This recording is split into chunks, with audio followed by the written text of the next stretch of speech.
नमस्कार विद्यार्थी मित्रांनो, माझं नाव सुहास भिसे. स्वागत आहे तुमचं सर्वांचं परतदा करंट अफेअर्स मराठी या आपल्या मायबोली भाषेतील एज्युकेशनल यूट्यूब चॅनलमध्ये. विद्यार्थी मित्रांनो, आज आहे 9 सप्टेंबर 2024.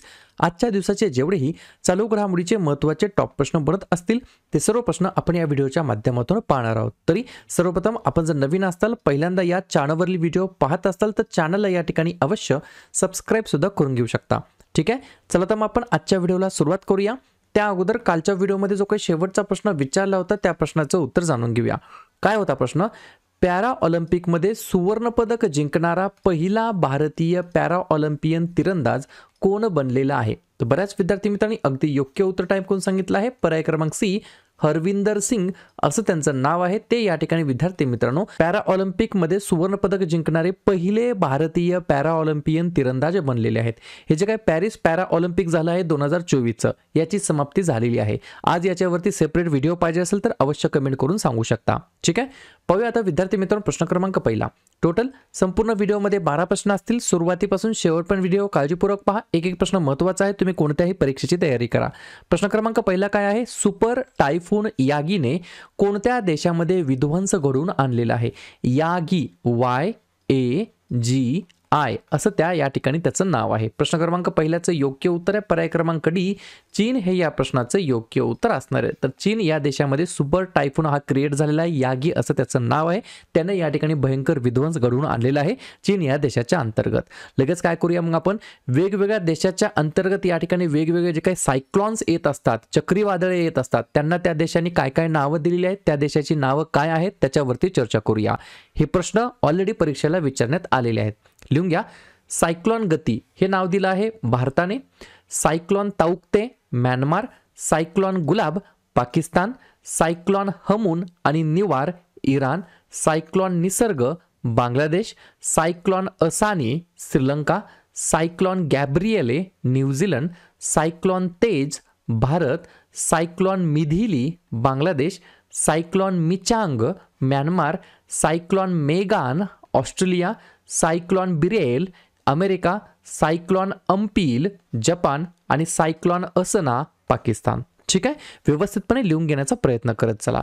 पुढचा प्रश्न, प्रश्न क्रमांक दुसरा विचारला जाणार. राष्ट्राध्यक्ष इमॅन्युएल मॅक्रॉन यांनी फ्रान्सचे नवीन पंतप्रधान म्हणून कोणाची नियुक्ती केलेली आहे?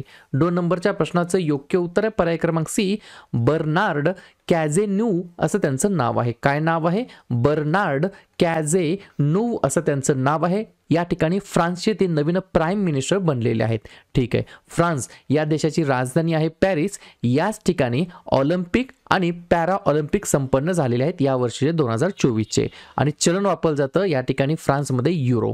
ठीक आहे, फ्रान्स ज्या देशाचे राष्ट्राध्यक्ष आहेत इमॅन्युएल मॅक्रॉन आणि पंतप्रधान आहेत या ठिकाणी नवीन बर्नार्ड कॅझेन्यू असं त्यांचं नाव आहे. लगेच काय करूया, नवनवीन या ठिकाणी जे काही नियुक्त झालेले पंतप्रधान आणि राष्ट्रपती आहेत 5-6 देशाचे, त्याच्यावरती चर्चा करूया. महत्त्वाचे आहेत, लिहून घ्या.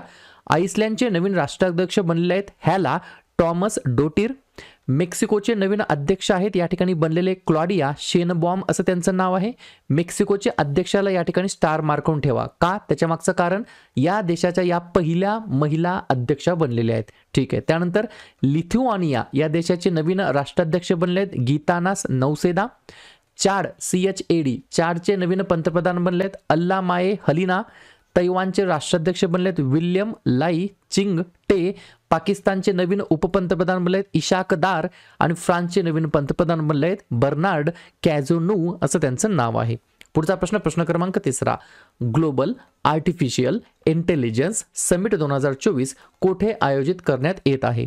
3 नंबरच्या प्रश्नाचं योग्य उत्तर आहे पर्याय क्रमांक बी, हैदराबाद हे या प्रश्नाचं योग्य उत्तर असणार आहे. ज्या ठिकाणी ग्लोबल आर्टिफिशियल इंटेलिजन्स समिट 2024चं या ठिकाणी भरवण्यात आलेलं आहे. प्रश्न आहे या ठिकाणी महत्त्वाच्या परिषदेबद्दल.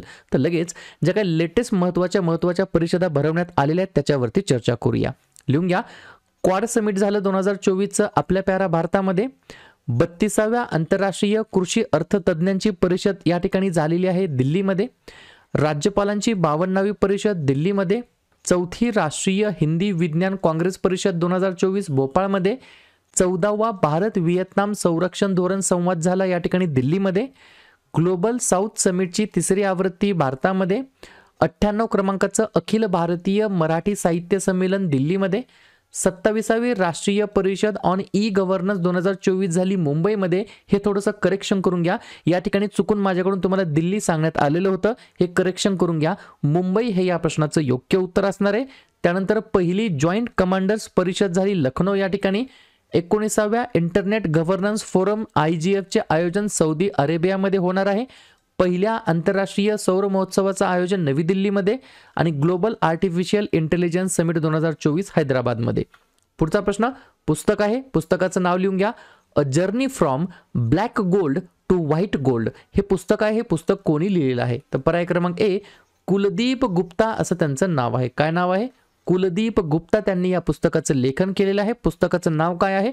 अ journey from black gold to white gold. प्रश्न आहे पुस्तक आणि लेखकासंदर्भात. तर लगेच लेटेस्ट जे काही पुस्तकं प्रकाशित झालेले आहेत त्यांचे लेखक कोण आहेत त्याच्यावरती चर्चा करूया. Jamshedji Tata powerful learnings for corporate success हे पुस्तक दोघांनी लिहिलेलं आहे. आर गोपालकृष्णन आणि हर्ष भट यांनी. ब्रेकिंग रॉक्स अँड बॅरियर्स हे पुस्तक लिहिलं आहे सुदीप्ता सेनगुप्ता यांनी. इंडिया ॲट 100 हे पुस्तक लिहिलं आहे KV सुब्रमण्यम यांनी. कॉल ऑफ द GIR म्हणजेच गीर हे पुस्तक लिहिलं आहे परिमल नाथवानी यांनी. योद्धा कर्मयोगी एकनाथ संभाजी शिंदे हे पुस्तक लिहिलं आहे डॉक्टर प्रदीप ढवळे यांनी. 75 ग्रेट रिव्होल्युशनरीज ऑफ इंडिया हे पुस्तक लिहिलं आहे भीम सिंग यांनी. The scientist entrepreneur empowering millions of women हे पुस्तक लिहिलं आहे कल्पना संकर यांनी. आणि a journey from black gold to white gold हे पुस्तक लिहिलं आहे कुलदीप गुप्ता यांनी.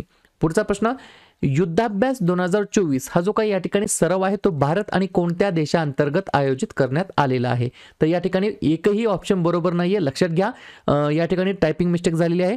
तर युद्धाभ्यास हा जो काही या ठिकाणी युद्ध सराव आहे तो भारत आणि अमेरिका या दोन देशाच्या अंतर्गत आहे. बरोबर. तर भारत आणि अमेरिकाचा दरम्यानचा दुसरी ही आवृत्ती आहे आणि राजस्थान या ठिकाणी होणार आहे 9 सप्टेंबर ते 24 सप्टेंबर या कालावधीमध्ये. या गोष्टी तुम्हाला लक्षात ठेवायच्या आहेत. क्लिअर. प्रश्न आहे या ठिकाणी महत्त्वाच्या युद्ध सरावाबरोबर. लगेच काय करूया? महत्त्वाच्या युद्ध सरावांवरती चर्चा करूया. ऑस्ट्रा हिंद आहे ऑस्ट्रेलियासोबत. वीर गार्डियन जिमेक्स आहे जपानसोबत. सूर्यकिरण आहे नेपाळसोबत. युद्धाभ्यास तारकश आहे अमेरिकासोबत. गरुड शक्ती समुद्र शक्ती आहे इंडोनेशियासोबत. डस्टलिक सराव आहे उझबेकिस्तानसोबत. फ्रिंजेक्स आहे फ्रान्ससोबत. बोंगोसागर बांगलादेश. खानक्वेस्ट मंगोलिया. त्यानंतर इंद्र अविया इंद्र नौदल आहे रशियासोबत. अजय योद्धा कोंकण इंद्रधनुष कोंकण शक्ती आहे UK सोबत. सायक्लॉन 1 आहे इजिप्त सोबत. नसीम अल बहर आहे ओमान सोबत. अग्नियोद्धा आहे सिंगापूर सोबत. बाल्टॉप्स 22 आणि स्विफ्ट रिस्पॉन्स आहे या ठिकाणी नाटो देशांतर्गत. मोसी 2 आहे रशिया आणि चीन दरम्यान. आणि हरिमाऊ शक्ती आहे भारत आणि मलेशिया दरम्यान.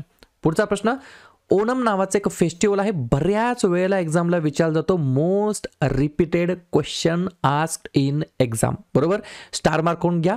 ओणम फेस्टिवल ओणम सण खालीलपैकी कोणत्या राज्यामध्ये साजरा केला जातो? तर पर्याय क्रमांक C केरळ हे या प्रश्नाचं योग्य उत्तर असणार आहे. पहा या ठिकाणी केरळ या राज्याच्या अंतर्गत ओणम हा सण साजरा केला जातो. तुम्हाला अजून एक सण लक्षात घ्या महाराष्ट्र बाबतीत आहे कन्फ्युजन होतं. काला घोडा नावाचा एक महोत्सव असतो जो की महाराष्ट्रातील मुंबई या ठिकाणी साजरा केला जातो. हा सुद्धा प्रश्न बऱ्याच वेळेला विचारलेला आहे. ठीक आहे. पर्टिक्युलरली या प्रश्नाचं योग्य उत्तर काय? केरळ. केरळ ज्या राज्याची स्थापना 1 नोव्हेंबर 1956 ला झाली. मुख्यमंत्री आहेत पिनराई विजयन. राज्यपाल आहेत आरिफ मोहम्मद खान आणि राजधानी आहे तिरुवनंतपुरम. या ठिकाणी 6 महत्त्वाचे राष्ट्रीय उद्यान आहेत. इरविकुलम मठिकेतन अनमुडी पामबदुम पेरियार आणि सायलेंट व्हॅली. आणि 4 महत्त्वाचे धरण आहेत इडुक्की मालमपुजा पेची आणि कुंडाळा. पुढचा प्रश्न unforgettable chapters memories of a top cop नावाचं पुस्तक आहे. हे पुस्तक कोणी लिहिलं आहे? तर पर्याय क्रमांक B प्रकाश सिंग असं त्यांचं नाव आहे. क्लिअर. पुढचा प्रश्न भारताने अर्धसंवाहक म्हणजेच ज्याला आपण बोलतो सेमीकंडक्टर डिजिटल सहकार्य आरोग्य सेवा आणि वैद्यकीय संशोधन तसेच शिक्षण आणि कौशल्य विकास यावरती कोणत्या देशासोबत 4 वेगवेगळे करार केलेले आहेत? 8व्या नंबरच्या प्रश्नाचं योग्य उत्तर आहे पर्याय क्रमांक A सिंगापूर हे या प्रश्नाचं योग्य उत्तर असणार आहे. लिहून घ्या. सेमीकंडक्टर डिजिटल या ठिकाणी पार्टनरशिप हेल्थ केअर वैद्यकीय संशोधन म्हणजेच मेडिकल रिसर्च अँड एज्युकेशन आणि कौशल्य विकास म्हणजेच या ठिकाणी काय म्हणता येईल स्किल डेव्हलपमेंट. या सर्व गोष्टींवरती सिंगापूर देशासोबत वेगवेगळे 4 करार केलेले आहेत. सिंगापूर आशियातील एक देश आहे. ज्या देशाची राजधानी आहे सिंगापूर सिटी, चलन वापरलं जातं सिंगापूर डॉलर आणि पंतप्रधान आहेत लॉरेन्स वोंग असं त्यांचं नाव आहे. पुढचा प्रश्न, विस्तारा अलीकडेच कोणत्या एअरलाइन्समध्ये विलीन होणार आहे म्हणजेच मर्ज होणार आहे? 9व्या प्रश्नाचं योग्य उत्तर आहे पर्याय क्रमांक डी एअर इंडिया हे या प्रश्नाचं योग्य उत्तर असणार आहे. विस्तारा एअर इंडिया विलिनीकरण होणार आहे. 12 नोव्हेंबर पासून एअर इंडियाकडून सर्व उड्डाणे सुरू होणार आहेत. फुल्ली ऑपरेशनल या ठिकाणी विस्ताराचं एअर इंडियाच्या कंट्रोलमध्ये येणार आहे. पुढचा प्रश्न, HAL म्हणजेच हिंदुस्तान एरोनॉटिक्स लिमिटेडचे नवीन अध्यक्ष आणि व्यवस्थापकीय संचालक म्हणून कोणाची नियुक्ती करण्यात आलेली आहे? तर पर्याय क्रमांक सी या ठिकाणी DK सुनील यांची या ठिकाणी HALच्या नवीन अध्यक्ष आणि व्यवस्थापकीय संचालकपदी नियुक्ती करण्यात आली आहे. HAL फुल फॉर्म काय? Hindustan aeronautics limited. स्थापना झाली 23 डिसेंबर 1940 ला. मुख्यालय आहे बेंगलोर कर्नाटक या ठिकाणी. सोबत एक्स्ट्रा पॉईंट लिहून घ्या. या ठिकाणी CDSLचे नवीन MD आणि CEO बनलेत नेहल व्होरा असं त्यांचं नाव आहे. पुढचा प्रश्न, फॉर्च्यून इंडिया 2024च्या यादीनुसार भारतातील सर्वात श्रीमंत महिला कोण आहे? 11व्या नंबरच्या प्रश्नाचं योग्य उत्तर आहे पर्याय क्रमांक बी सावित्री जिंदाल असं त्यांचं नाव आहे. शेवटचा प्रश्न, उत्तर प्रदेशचे मुख्यमंत्री योगी आदित्यनाथ यांनी उत्तर प्रदेश राज्यामध्ये किती फुटबॉल स्टेडियम बांधण्याची घोषणा केलेली आहे? तर पर्याय क्रमांक ए एकूण या ठिकाणी विद्यार्थी मित्रांनो 18 फुटबॉल स्टेडियम बांधण्याची घोषणा केलेली आहे. उद्देश काय? फुटबॉलच्या पायाभूत सुविधांना चालना देणे आणि अधिकाधिक स्पर्धांना प्रोत्साहन देणे हा याच्या मागचा मेन पर्पज आहे. क्लिअर? तर अशा प्रकारे विद्यार्थी मित्रांनो हे होतात 12 प्रश्न. उपक्रम कंटेंट हा जो काही प्रयत्न आम्ही सुरू केलाय मराठी भाषेमध्ये कसा वाटतो अवश्य कमेंट करत चला. आणि तुमच्यासाठीचा आजचा खास प्रश्न, कोणत्या राज्य सरकारने डेंग्यू तापाला महामारी म्हणून अधिसूचित केलेले आहे? तमिळनाडू, राजस्थान, महाराष्ट्र की गुजरात? तर ज्या पण विद्यार्थ्यांना या प्रश्नाचं योग्य उत्तर येत असेल त्या प्रश्नाचं उत्तर तुम्ही कमेंट बॉक्समध्ये देण्याचा प्रयत्न करा. प्रश्नाचं उत्तर चुकू द्या, बरोबर येऊ द्या, काहीच हरकत नाही. ट्राय करणं, प्रयत्न करणं सर्वात जास्त महत्त्वाचं आहे. आणि दुसऱ्या दिवशी येऊन आपण दिलेल्या प्रश्नाचं उत्तर हे बरोबर आले की चुकलं, दुसऱ्या दिवशी येऊन नेहमी चेक करणं, अभ्यासामध्ये कन्सिस्टन्सी मेंटेन करणं हे सगळ्यात जास्त महत्त्वाचं ठरणार आहे. नवीन असताल चॅनलला सबस्क्राईब करत चला. आणि या ठिकाणी जेव्हा पण तुम्ही या ठिकाणी आपले व्हिडिओ चालू करता, चालू केल्या फक्त 1 सेकंद पण लागत नाही. तुम्ही व्हिडिओ चालू केल्या प्रयत्न करत चला की लगेच एक व्हिडिओ लाईक करा. जेव्हा तुम्ही व्हिडिओ लाईक करता तेव्हा या ठिकाणी मला काही पैसे मिळत नाही, परंतु एक गोष्ट निश्चित होते, जेव्हा पण तुम्ही एखाद्या यूट्यूब चॅनलच्या व्हिडिओला लाईक करता तेव्हा यूट्यूबला काय समजतं, यूट्यूबला तर आपली मायबोली मराठी भाषा येत नाही. यूट्यूबला काय समजतं की बाबा या ठिकाणी या पर्टिक्युलर व्हिडिओला 10,000 15,000 20,000 व्ह्यू येतात, त्याच्यामध्ये 2,000 4,000 5,000 6,000 लाईक येत आहेत. याचा अर्थ याच्या कंटेंटमध्ये दम आहे, याची जी काही कंटेंटची क्वालिटी आहे ती चांगली आहे. मग यूट्यूब काय करतं, अधिक स्टुडंट्सला हा आपला एज्युकेशन व्हिडिओ रिकमेंड करतं. जेव्हा तुम्ही लाईक करता, शेअर करता, याचा अर्थ हा होतो की या कंटेंटमध्ये काहीतरी क्वालिटी आहे. ठीक आहे, व्हिडिओ पाहिल्याबद्दल सर्वांचा अगदी मनापासून आभार आणि धन्यवाद. लगेच काय करूया आपण, सप्टेंबर महिन्यातील जेवढेही महत्त्वाचे दिवस आहेत त्याच्यावरती आपण एकदा रिव्हिजन करूया. लिहून घ्या, 1 सप्टेंबर ते 7 सप्टेंबर पहिला आठवडा आहे राष्ट्रीय पोषण आठवडा म्हणून.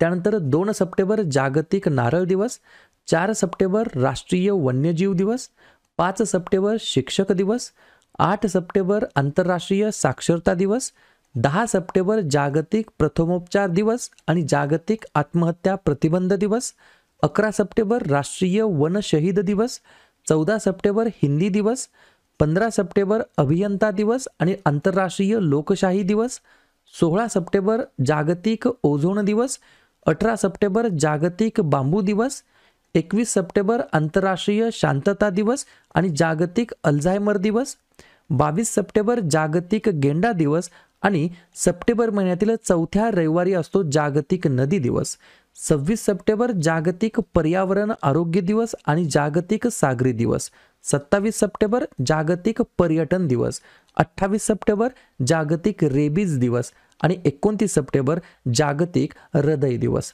क्लिअर?